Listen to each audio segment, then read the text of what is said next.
नमस्कार। फर्स्ट बिहार झारखंड में आपका स्वागत है। मैं राहुल ओझा आपके साथ। बिहार में एकमात्र इकलौती सीट राज्यसभा की जिस पर उपचुनाव 14 दिसंबर को होना है और इस सीट को लेकर के जो दिलचस्प मोड़ है वो लगातार सामने आता जा रहा है, क्योंकि जो ऑफर है वो आरजेडी ने चिराग पासवान को दिया, लेकिन उस ऑफर को चिराग पासवान ने ये कहते हुए ठुकरा दिया है कि उनकी मां राजनीति में नहीं आना चाहती है।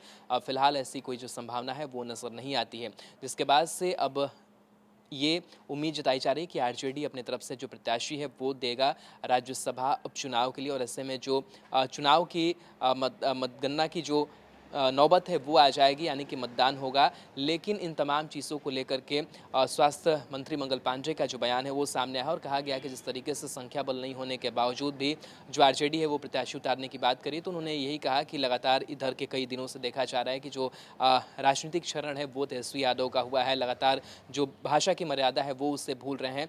क्या कुछ कहा स्वास्थ्य मंत्री मंगल पांडे ने तेजस्वी को लेकर के, साथ ही साथ स्वास्थ्य व्यवस्थाओं को लेकर के, कोरोना संक्रमण में किए गए स्वास्थ्य विभाग के कामों को लेकर के, सुनिए। लेकिन एलजेपी ने आरजेडी के ऑफर को ठुकरा दिया है। ये विषय मेरे टिप्पणी का नहीं है और किस दल ने क्या प्रस्ताव दिया ना ये मैं जानता हूँ, ना किसने ठुकराया ये मैं जानता हूँ। लेकिन आपको लगता है कि बीजेपी उम्मीदवार के सामने महागठबंधन को अपना उम्मीदवार देना चाहिए, खड़ा करना चाहिए, क्योंकि संख्या बल तो उसके पास है ही नहीं। देखिए, राजनीति की मर्यादा को तेजस्वी यादव जी ना समझते हैं, ना मानते हैं, ना जानने की कोशिश करते हैं। विगत दिनों के कुछ जो उनके व्यवहार हुए हैं, जो उनकी बोली है, जो उनका भाषा है, वो बहुत साफ तौर पे राज्य की जनता को संदेश दे गया कि आज जो नेता प्रतिपक्ष हैं वह राजनीतिक मर्यादाओं को हर तरीके से तार तार करने पे लगे हुए हैं, परंपराओं को तार तार करने पे लगे हुए हैं। तो यह भी जो बात हो रही है परंपराओं को तोड़ने की ही बात हो रही है।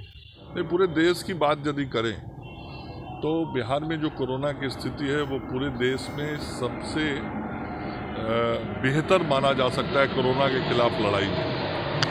आज यदि हम देश के अंदर रिकवरी रेट की बात करें तो 97.13% बिहार का रिकवरी रेट है, जो देश में सर्वाधिक है। हम यदि मोर्टेलिटी रेट की बात करें, मृत्यु दर की बात करें, तो बिहार का मृत्यु दर लगभग 0.5% के आसपास है, जो देश के सभी बड़े प्रदेशों में कम है। हम यदि जांच की बात करें तो बिहार जांच में पूरे देश में दूसरे नंबर पे है। हम प्रति 10 लाख व्यक्ति के अनुपात में यदि जांच की बात करें तो भी हम राष्ट्रीय औसत से करीब 12,000 आगे हैं।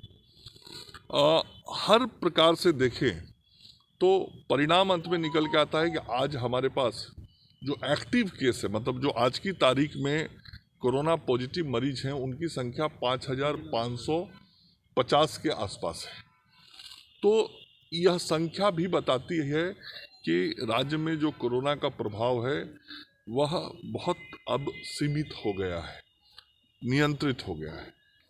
और ये आंकड़े ही इस बात के गवाह हैं कि बिहार आज एक मॉडल बन गया है कि किस प्रकार से कोरोना को नियंत्रित किया जा सकता है। लेकिन दिल्ली के जो आंकड़े हैं वो तो लगातार बढ़ रहे हैं ना। दिल्ली से बिहार अलग है ना। दिल्ली में अब क्या हो रहा है तो दिल्ली के लोग बताएंगे क्यों नियंत्रित नहीं कर पा रहे हैं या क्या कठिनाई परेशानी वहाँ आई है। लेकिन बिहार की जो तस्वीर है वो तो आप लोग के बिहार में मतलब मरीजों की संख्या में वृद्धि नहीं हो रही है।